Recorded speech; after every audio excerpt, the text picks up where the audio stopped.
প্রায় 16 শতকে কিন্তু এই নদীটা সম্রাটদের কাছে রত্ন হিসেবে থাকতো, কারণ তখন এই নদী দিয়েই শহরের বড় বড় বাণিজ্য এবং সম্রাটদের দেশ ভ্রমণের কাজ করা হতো। এখন অব্দি এই ঘাটগুলো প্রচলন আছে। আগে তো নৌকায় পারাপার হইতো, এখন লঞ্চ।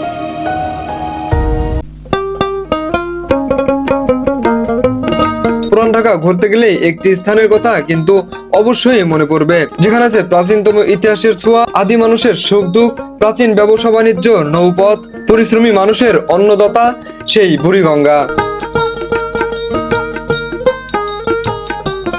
যার পাশ ঘেঁষেই গড়ে উঠেছে ব্যবসা বাণিজ্য, গড়ে উঠেছে রাজপ্রাসাদ, গড়ে উঠেছে রাজ্য রক্ষার শক্তিশালী ক্যাম্প, গড়ে উঠেছে রাজধানী শহর, যেই শহর থেকেই সহজেই ব্যবসা বাণিজ্য করার জন্য খুব সহজেই গন্তব্যে পৌঁছানো যেত এই বুড়িগঙ্গা নদী দিয়েই। আজও যেন মনে হচ্ছে এই নদী সেরকমই আছে, সারি সারি নৌকা, যাত্রী পারাপার আর নৌকা দিয়েই সাত করে ভ্রমণ করা।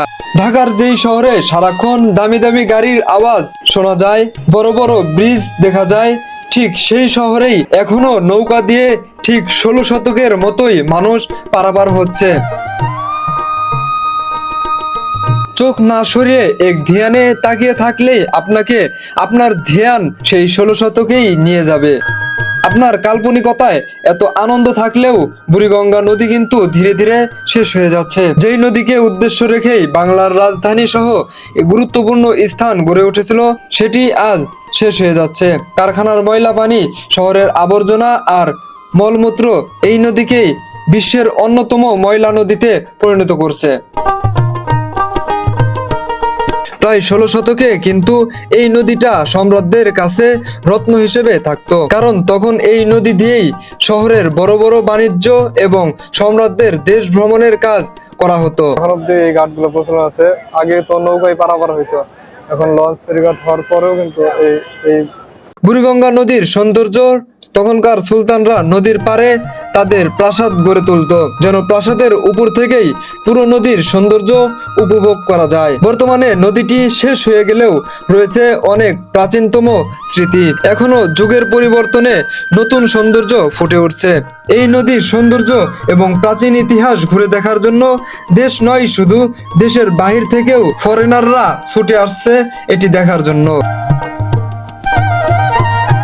নদীর পাড়ে বসে বসে বিভিন্ন মানুষ বিভিন্ন রকমের ব্যবসা করছে, তাড়াহুড়ায় কেউ ছুটে চলছে পার হবে বলে। আমি আরেকটু বেশি সৌন্দর্য উপভোগ করব বলে আরেকটু কাছে যাচ্ছি এর সৌন্দর্য নিতে। নৌকাগুলো আগের পদ্ধতিতেই তৈরি করা হচ্ছে। প্রিয় দর্শক, একটা জিনিস খেয়াল করে দেখবেন, চায়না মুভিতে কিন্তু এমন সব দৃশ্য ফুটে ওঠে, দুই পাশে শহর আর মাঝখানে বিভিন্ন ডিজাইনের নৌকা ভেসে চলছে। ঠিক তেমনি কিন্তু এই দৃশ্যগুলো মনে হয়, আমি গর্ব করেই বলি, এটি আমার দেশের শুধু প্রাচীন ইতিহাস নয়, এটি আমার দেশের যুগ যুগ পরিবর্তন করা সৌন্দর্য। সবাই যদি এই নদী দূষণ থেকে এই নদীকে বাঁচাতো, তাহলে হয়তো এর সৌন্দর্য আরো বেড়ে যেত, উপভোগ করতাম আমরা এই দেশকে। মোগল যুগে ঢাকার প্রাণ এই বুড়িগঙ্গা নদী। এই নদীর পার ঘেঁষেই গড়ে উঠেছে আহসান মঞ্জিল, ফরাজগঞ্জ, আর্মেনিয়া ঘাট, যেন সময়ের সাক্ষী তারা। আমি বিবেচনা করে বলতে পারি, আজও কিন্তু এই নদীটি সবার কাছেই প্রিয় হয়ে আছে। এই নদীর পাড়ের যতগুলো ঘাট আছে, এগুলো কিন্তু সেই মোগল আমলেরই তৈরি।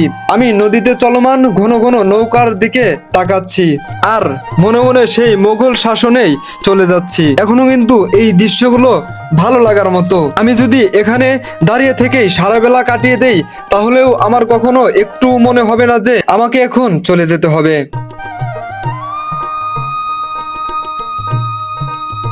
এই নদীর পার ঘেঁষে ইতিহাস লেগে আছে সুলতানি আমল, মোগল আমলের। তারা কিন্তু এই নদীকে প্রাণের মতো গুরুত্ব দিতেন এবং নদীর পারগুলো মজবুত ভাবে তারাই কিন্তু তৈরি করে রেখে গেছেন। এক কথায় বিভিন্ন প্রকার মানুষ দেখেই বর্তমানে আপনার মন ভরে যাবে।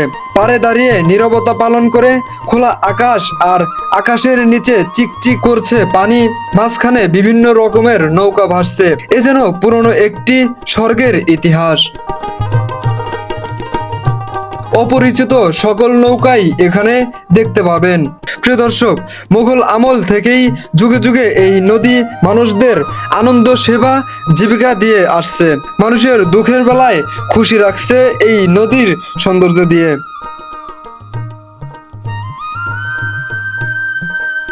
আমাদের উচিত এই নদীকে বাঁচিয়ে রাখা এবং এর পরিচ্ছন্নতা রক্ষা করা।